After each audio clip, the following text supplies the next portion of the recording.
This is phenomenal. Phenomenal. Go ahead, Tariana. All right, cool. Can everybody hear me?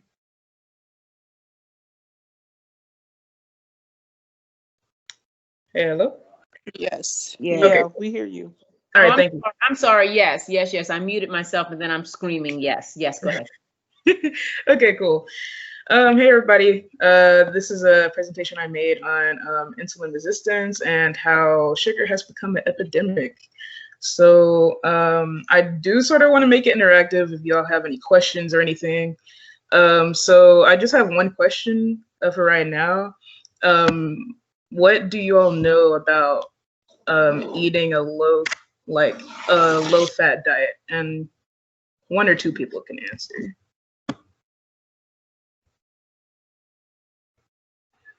If you want to.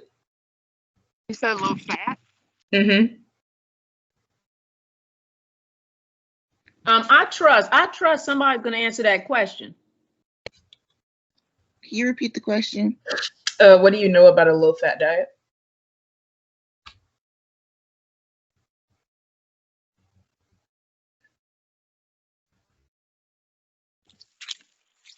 I actually don't know much. I'm hoping that you can tell me.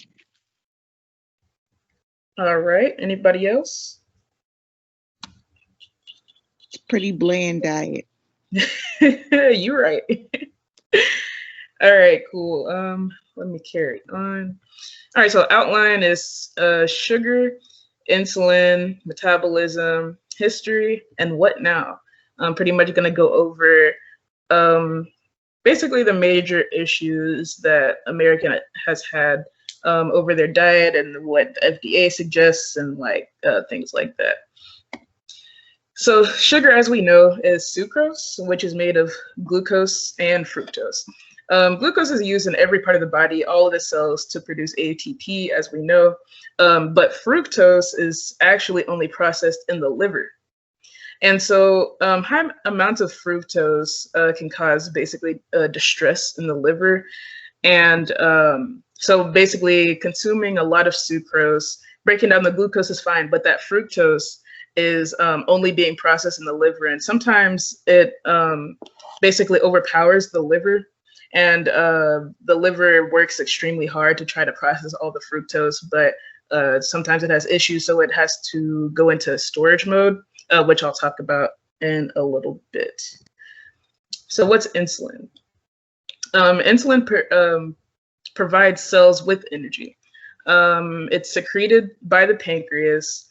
The lack of insulin results in diabetes, or the lack of active insulin results in diabetes.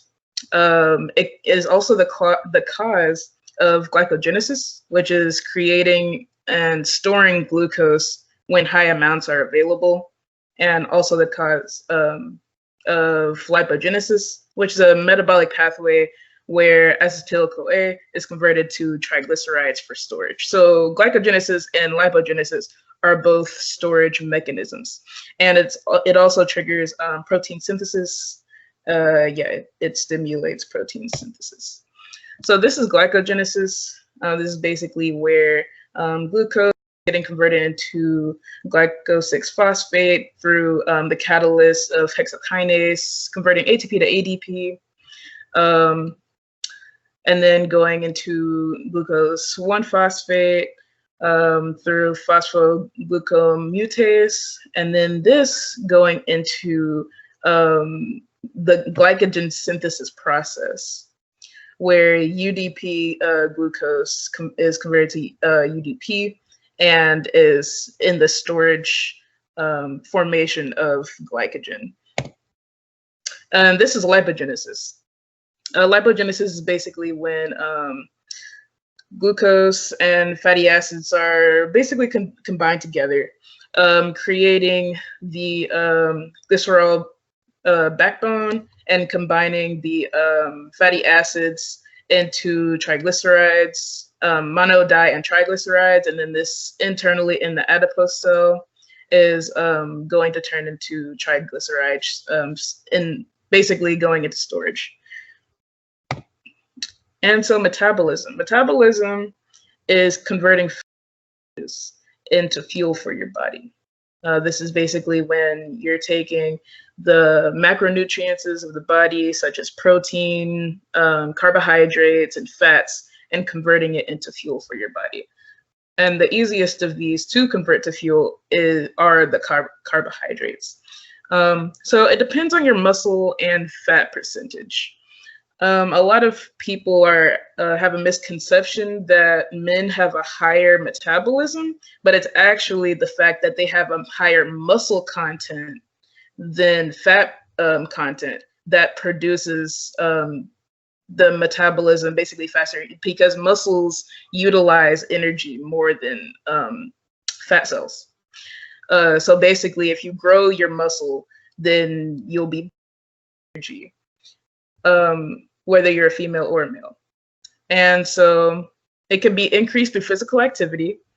And this doesn't necessarily mean you need to go to the gym 5 times a week and like do cardio. You can do that. It definitely is beneficial.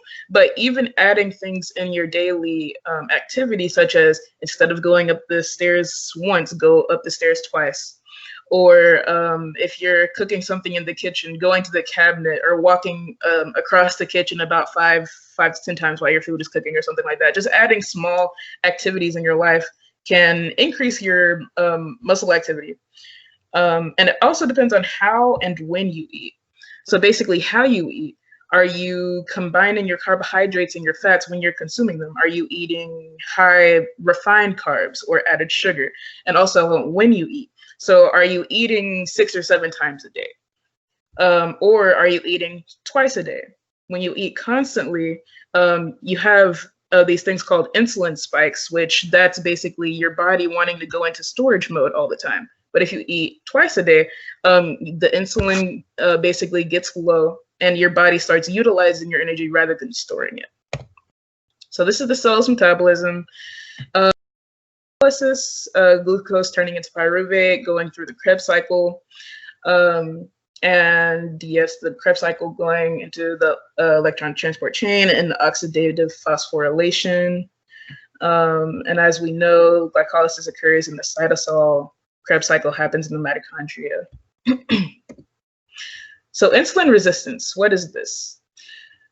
Insulin resistance is actually very interesting to me. It is something that it occurs and affects 1 in every 3 Americans.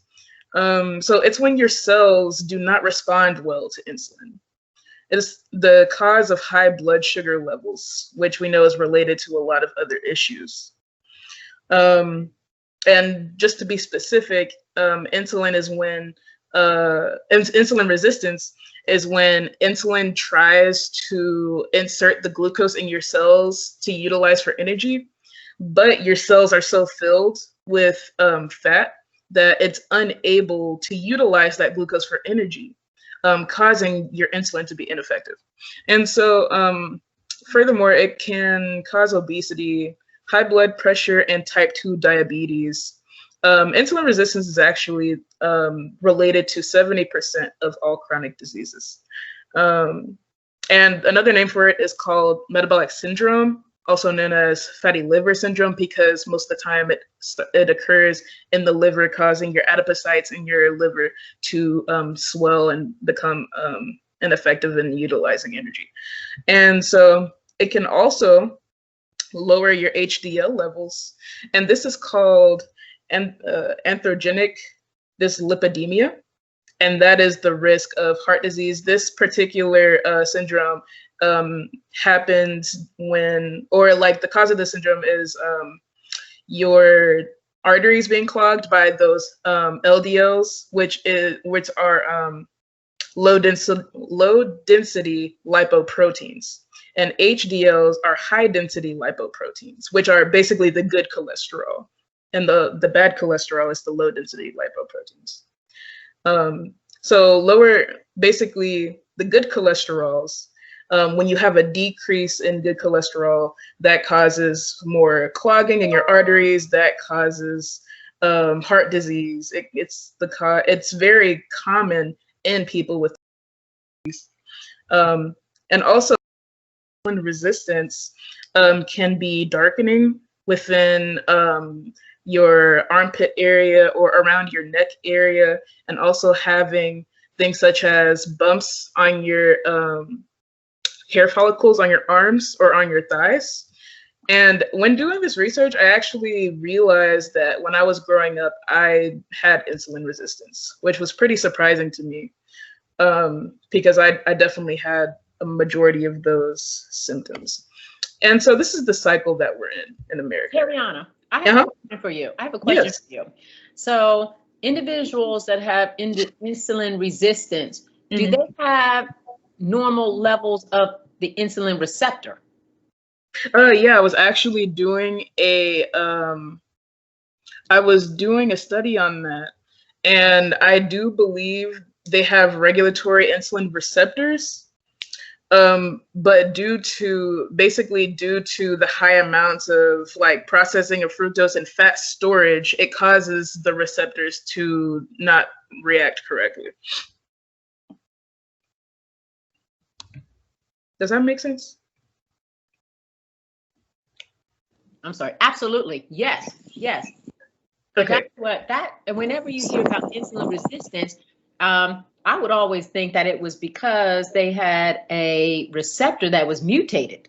Yeah, that's what I thought too. And it makes sense, right? From just a basic rationalization, but you don't think about the fat content. Yeah, like the adipose tissues, when they are engulfed with fat, that causes like a lot of issues, like your receptors don't work, the glucose can't properly get into the cell. And this usually starts in the liver because that's where fructose is processed. All right, so can you? Oh, yeah, go ahead. Yeah, I was wondering. So can you maybe like alter your insulin resistance by changing your diet or something? Yes, I'm actually going to get to that at the end of the slides. Sorry. No, you are good. Does anybody else have any questions?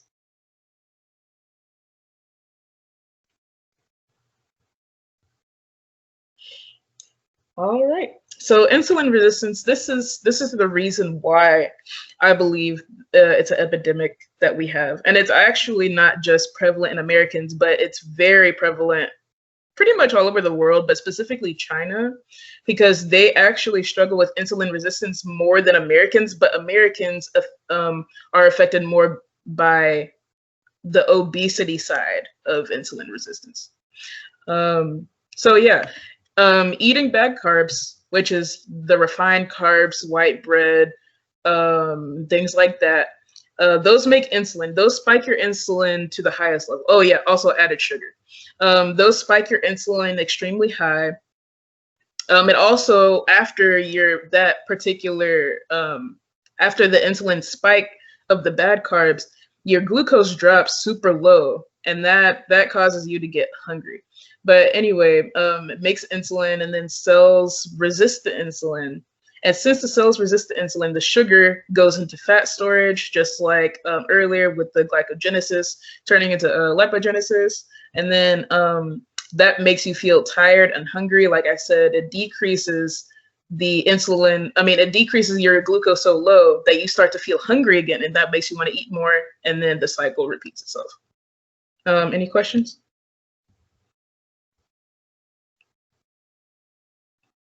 All right. So why is this so prevalent? So in history, there was basically around the 1960s, there was a movement of eating a low-fat lifestyle, and it was popularized. It was funded by a lot of sugar-producing companies such as Coca-Cola and things like that.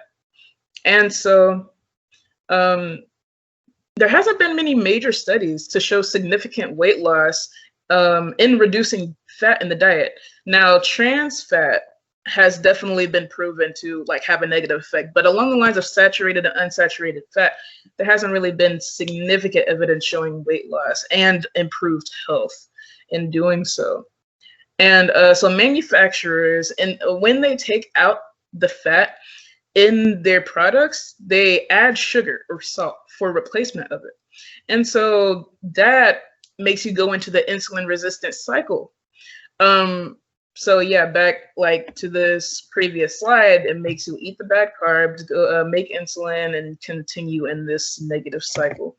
And so it's pretty crazy how like sugar companies are the ones that funded the low fat studies, and then they basically profit off of it due to adding more sugar into like products. And then there is a direct correlation between this movement and the obesity rate, which is completely crazy because supposedly low fat is supposed to be, you know, good. And then there's a direct correlation between about around the 1980s and so on in the obesity rate, which is right here. Right here is the first dietary guidelines for Americans that was released in 1980. And so when this was released, it promoted about 50 to 60% of your caloric intake should be carbohydrates. And I think about 5 to 10% should be fats. And once this was released, you can see there's an incline in the obesity rate, the percentage of obesity. And this is in America. Yeah, this is in America. So this is just crazy to see that like this process or these guidelines approved by the FDA, approved quote unquote by scientists, and funded by sugar companies, promote this lifestyle, and then the lifestyle shows an obvious negative effect. So what now? What do you do now that we understand that like sugars have this effect on our body? Oh yeah, side note, insulin resistance does not just affect obese people. You can be skinny and have insulin resistance. You can be regular weight, have insulin resistance. It's actually, you cannot necessarily detect it unless you specifically get blood work done. So it's sort of hidden from us. So how do we cut down, or how do we improve our health?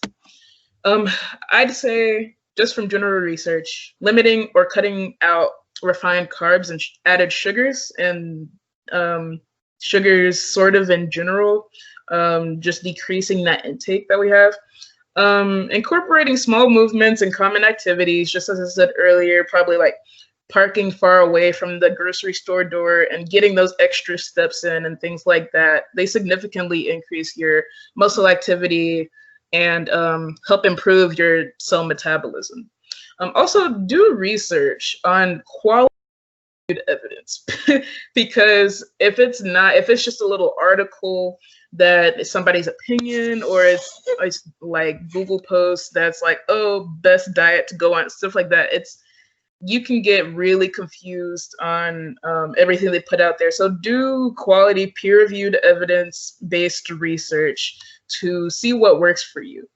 Also have less processed foods in your diet. At this point, I believe 60% of food consumed in America is processed. So that's crazy. And many of these things, they may contain, I keep forgetting how to pronounce this, obesogens, unknown by the FDA. I was doing a study on the FDA and their food regulations, and a lot of the preservatives in processed foods, the FDA does not necessarily know if they attribute to obesity. And oxygen is basically a molecule or ingredient that causes further weight gain. Yeah, that's not necessarily directly, well, yeah. So basically, the FDA does not necessarily have a regulation on these types of molecules. Not all of them anyway. And major change for a better life.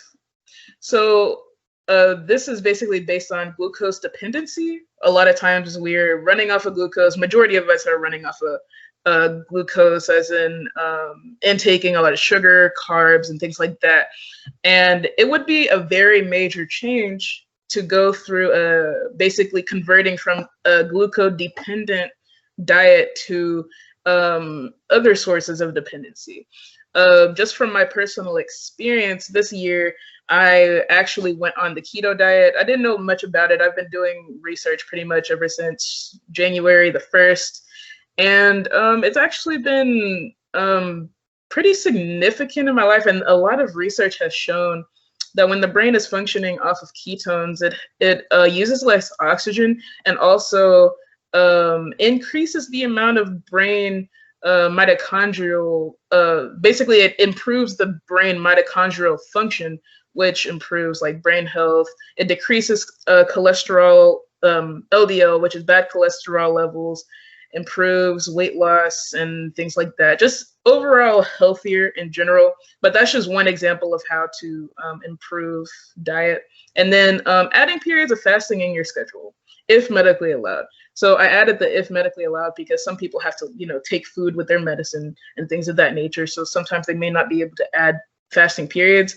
But basically adding fasting periods would be like not snacking between meals, having 2 to 3 meals a day, and like basically cutting out like snacking or snacking late at night because like in the graph earlier, your insulin increases, causing fat storage or causing glycogenesis, lipogenesis, which is accumulating fat storage. And overall, fasting will reduce your insulin and actually put you in a metabolic state where it can utilize the energy and improve your health. And I think that was it. Yep, that is my last slide. Any questions?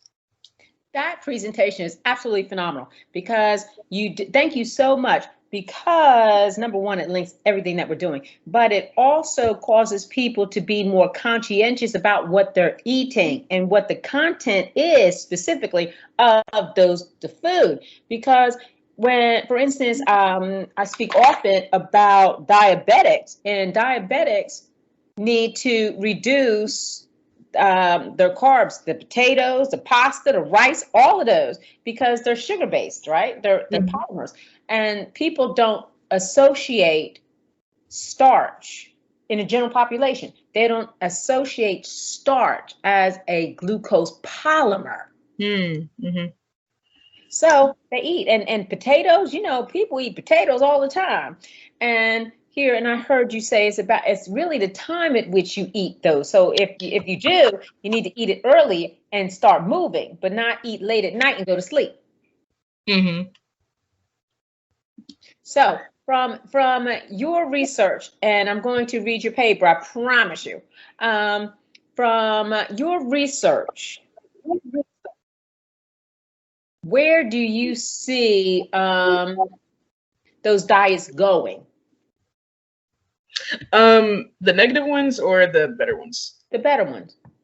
Oh yes. Which diets are deemed better? The better approach. Okay, so personally, I believe I'm not going to use the term balanced diet because that term has been misconstrued amongst the education of like diets in general. Mm-hmm. But I think that a lower carb diet is probably the most beneficial. The only reason I specifically got onto the keto diet was to basically make that process rapid. But after I get off of it, then I'm planning to do a low carb diet, probably higher in fat, higher in protein. Just because like insulin resistance, it's so easy to get into with continually eating like refined carbs. Oh, and also like a more whole food diet as well, because like the oxygens that are in processed foods, they like basically like obesity coming out of the food you eat, even if it says that it's healthy, but preservatives can negatively affect. But anyway, I don't necessarily say that there is a top number one diet.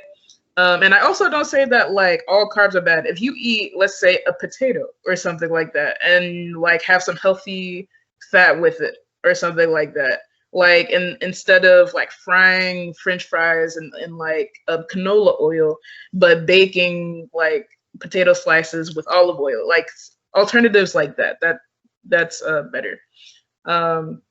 Yeah, but I think overall, just decreasing general refined carbs, added sugar,